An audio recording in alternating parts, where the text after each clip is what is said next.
When I was in my very early 20s, my mom and I shared a house. We had a stalker. The first night we stayed in the house, someone got into our car. My mom happened to come outside, saw him, set off the panic alarm on the car, and scared him away. My backpack had been in the car, and he dumped the contents into the floorboard of the car, but left the paycheck that I just cashed, all the cash still in the bank envelope.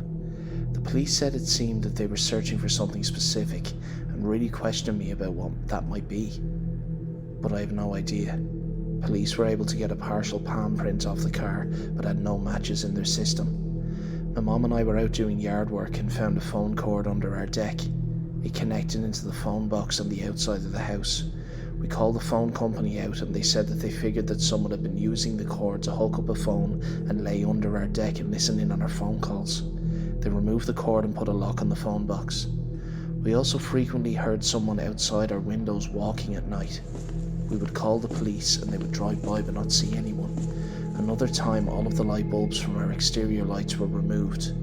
Once we came home and my mom realised that the pair of earrings and a stuffed animal that had been sitting on her dresser were missing. There was no sign of anyone having broken in, but those items never turned up. We were sure someone had been in the house. We frequently heard this weird thump and squeak noise that we could never figure out what caused it. Another time, my mom was raking leaves at the front of the house and saw something in one of our bushes.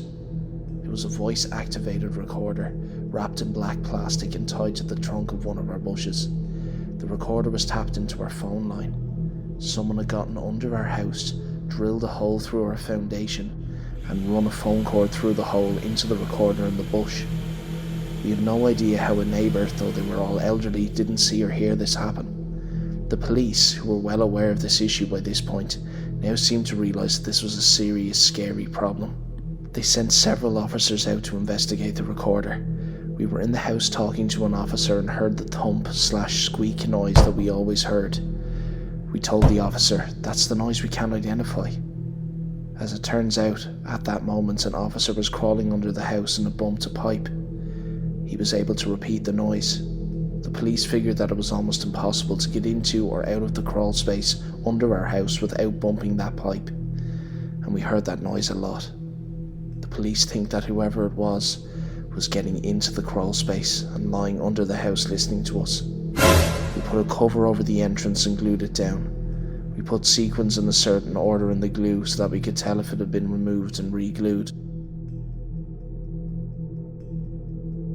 This happened about 9 years ago on July 5th. We had some extra fireworks, so I decided to grab a few beers and launch them off. I was living on the north shore of Long Island at the time, and at the end of my road was a 100-foot cliff with stairs to the beach. Along the sides of the cliff there was a trail. On the left side you have a 100-foot drop to the beach, on the right a large state park. There's nothing for a good 4 miles into the park. We finish up with the fireworks at around 3 AM and decide to head back home. Forgot to mention it's just me and my 2 good friends. We're just messing around, cracking jokes as we walk when we hear some leaves ruffling on our left. We weren't freaked out at first, big state park with a ton of deer. About 5 minutes left we hear more rustling, but it's for a longer period and sounds distinctly like someone walking. We stop to listen, but as soon as we stop, the rustling stops. We were too stupid to bring a flashlight, and this was before flashlights on cell phones, so all we had was the light from the screen. We make it about 50 more feet, and all of a sudden we hear the rustling again. This time it's right on top of us and a man comes out of the woods. It was extremely dark. We could see that this man was wearing a pinstripe suit, matching top hat, and thin-rimmed circular glasses. He just looked at us and said, "Hello. Good evening, gentlemen." We hauled ass and never looked back, ran for about 3 minutes before we reached the end of the trail. To this day I have no idea why that man was deep in the woods, alone, in a full fucking suit at 3 AM. Still gives me chills just typing the story out.